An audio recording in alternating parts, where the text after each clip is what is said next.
हरे कृष्णा, राधे राधे। हम सभी साधक श्री सुदर्शन सिंह जी चक्र द्वारा लिखित पुस्तक नंद नंदन का श्रवण कर रहे हैं। आज का प्रसंग है गायत्री केशी क्रंदन। वेद माता होने के कारण श्रुतियों के संरक्षण के प्रति मेरा सशंक रहना स्वाभाविक है। श्रुति के संरक्षकों को मेरा सहज स्नेह प्राप्त होता है।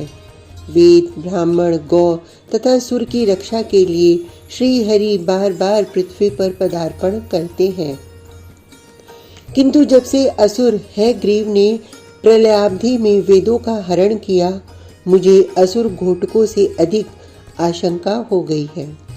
हैग्रीव को तो श्री हरि ने वैसे ही समानाकार है शीर्ष स्वरूप धारण करके समाप्त कर दिया।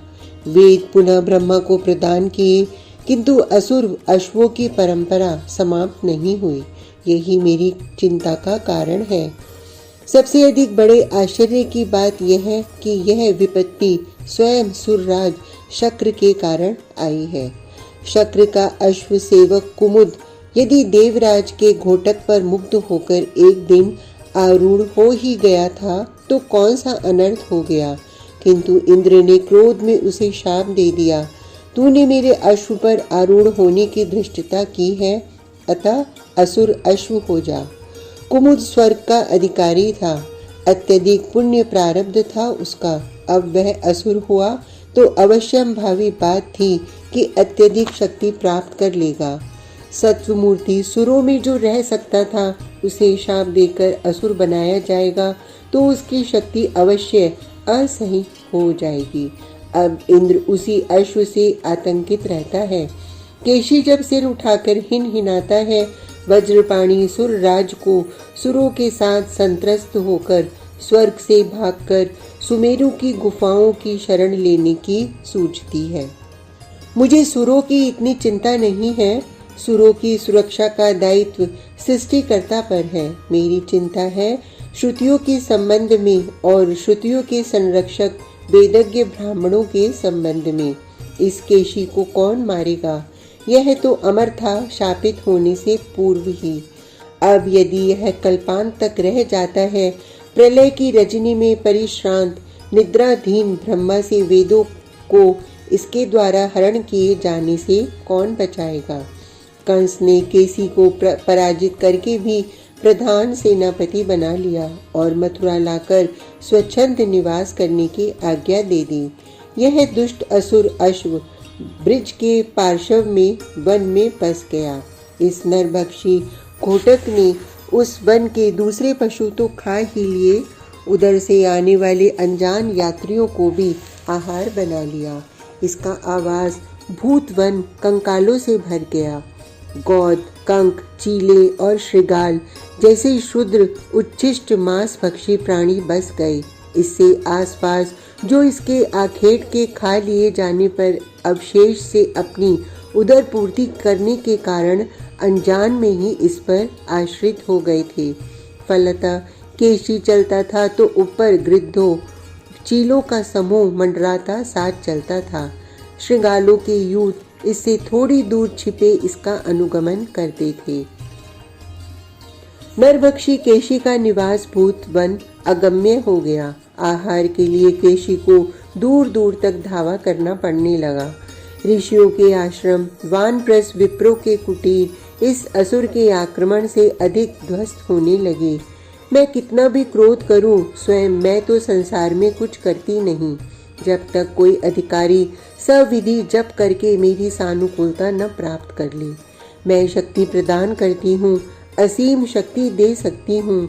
सब दिव्यास्त्र, ब्रह्मास्त्र आदि भी मेरे ही अनुलोम विलोम आदि क्रमों से बनते हैं, किंतु सृष्टिकर्ता ने, सर्वेश्वर ने मुझे स्वयं सक्रिय होने की स्वतंत्रता नहीं दी।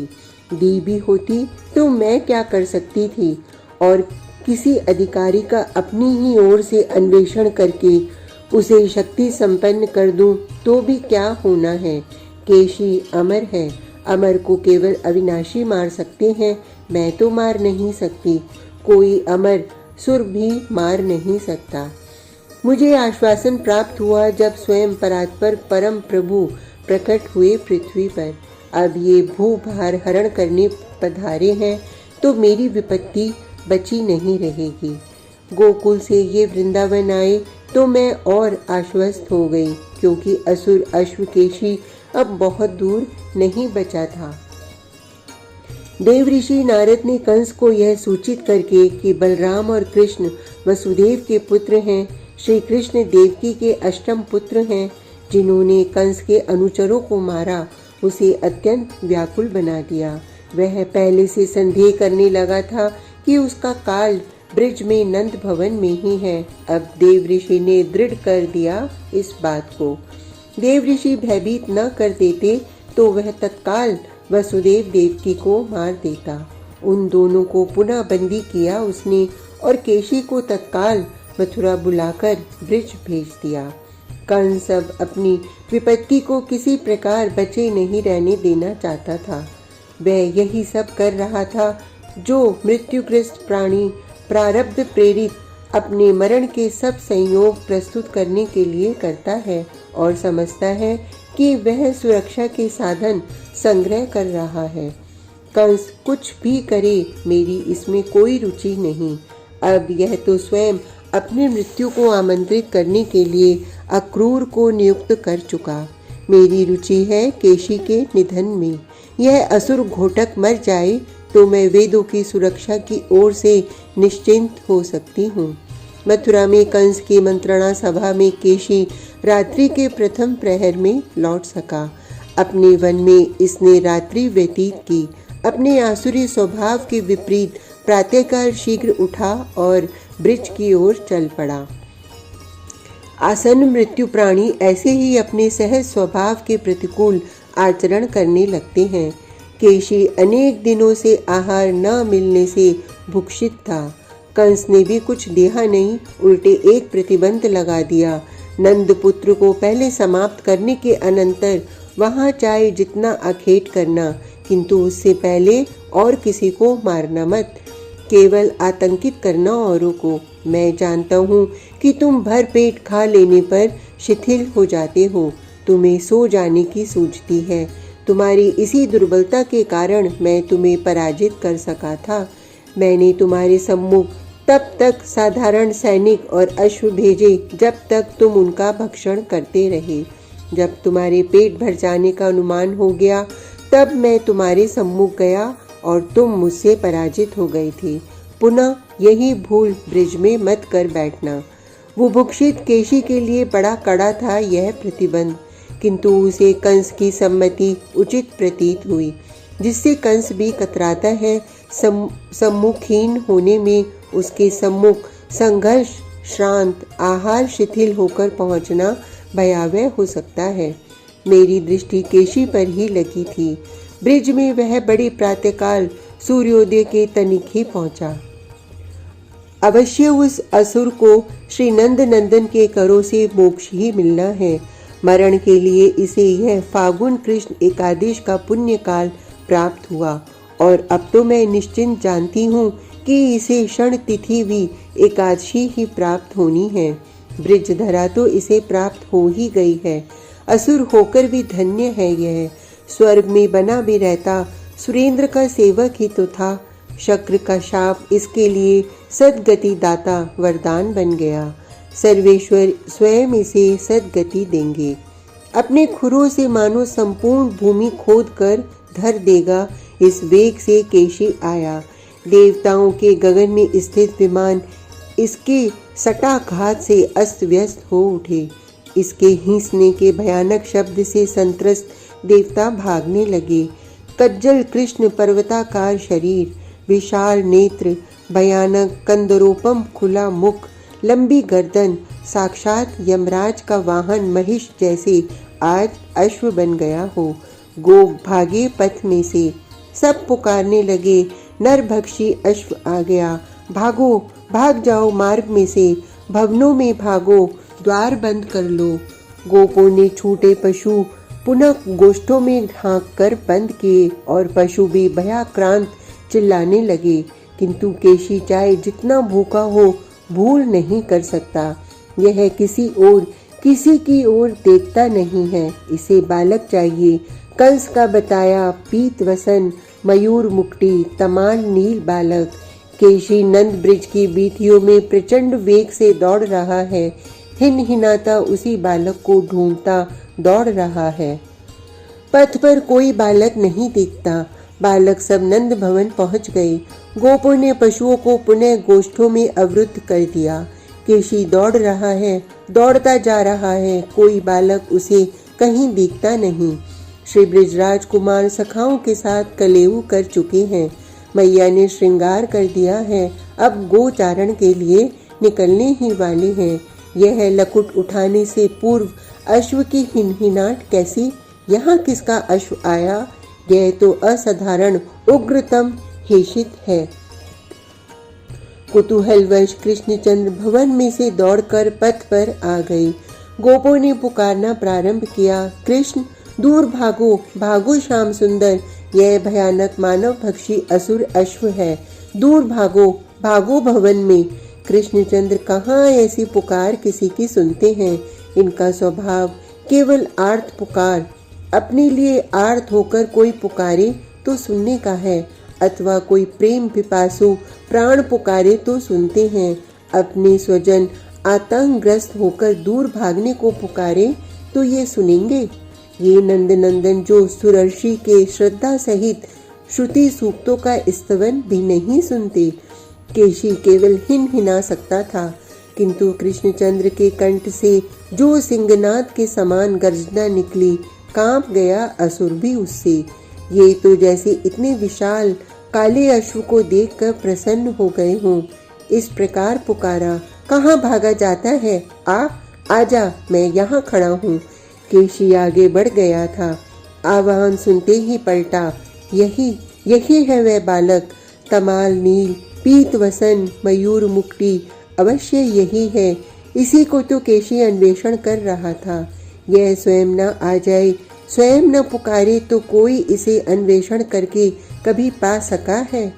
केशी दौड़ता आया और तनिक आगे जाकर पिछले पदों से दुलत्ती का पूरा प्रहार इसने इन पद्म पलाश लोचन के वक्ष पर किया। कृष्णचंद्र एक ओर कूद गए और अश्व के दोनों पद पकड़कर उसे अवज्ञापूर्वक 100 धनुष दूर फेंक दिया। ठीक ऐसे ही फेंक दिया जैसे गरुड़ ने किसी सामान्य सर्प को पकड़कर झिझोरकर झटक दिया हो।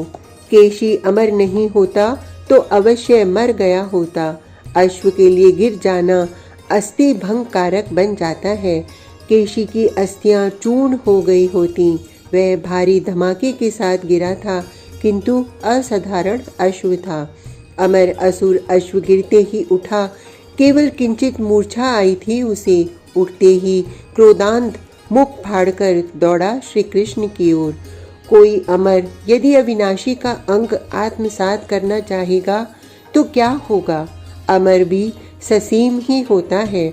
अविनाशी अनंत को अपने भीतर लेने जाकर फटकर सत्ताहीन होना अनिवार्य है उसके लिए।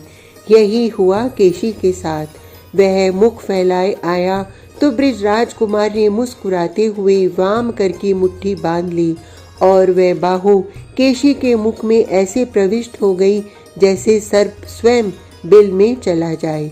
उस वज्र बाहु के स्पर्श से केशी के सब दांत टूटे और उदर में चले गए। गिर पड़ा केशी और पैर फटफटाने लगा। अनंत अविनाशी की भुजा उसके उदर में बढ़ती चली गई। श्वास रुद्ध हो गया। केशी के संपूर्ण शरीर से श्वेत धारा निकल पड़ी। नेत्र निकल आए। लेन निकल पड़ा मल द्वार से और उसका उदर फूट ककड़ी के समान फट गया। नंद नंदन ने अपनी सुकुमार भुजा निकाल ली। सुरों का आतंक समाप्त हो गया।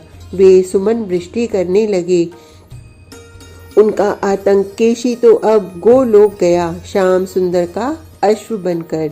अब इसका यह विदीर्ण वपु गोपों के सेवक कहीं दूर फेंक देंगे और केशी के सहारे की पले श्रृगाल गृध्र चीले इसे समाप्त कर देंगी। वे भी पवित्र हो जाएंगे इसे खाकर। सहसा देव ऋषि आ गए। आते ही हंसकर बोले, अब संसार केशी को मारने के कारण आपको केशव कहेगा। परसों कंस को उसके अनुचरों, मल्लों, अनुजों के साथ मार दीजिए। देव ऋषि ने आगामी असुर ध्वंस का कार्यक्रम शीघ्र सुना दिया और अदृश्य हो गए, क्योंकि सखा समीप आ गए थे। मैया ब्रजेश्वरी ने सबको साग्रह भेजा था नीलमणि को लाने के लिए। पता नहीं क्या हो रहा था बाहर। किसी अश्व की भयानक हेशित सुनाई पड़ी थी। इसने इस अश्व के मुख में यह बाहु डाल दी थी, वरुथप ने सुनाया। सब शाम को घेरकर मैया के सामने ले गए।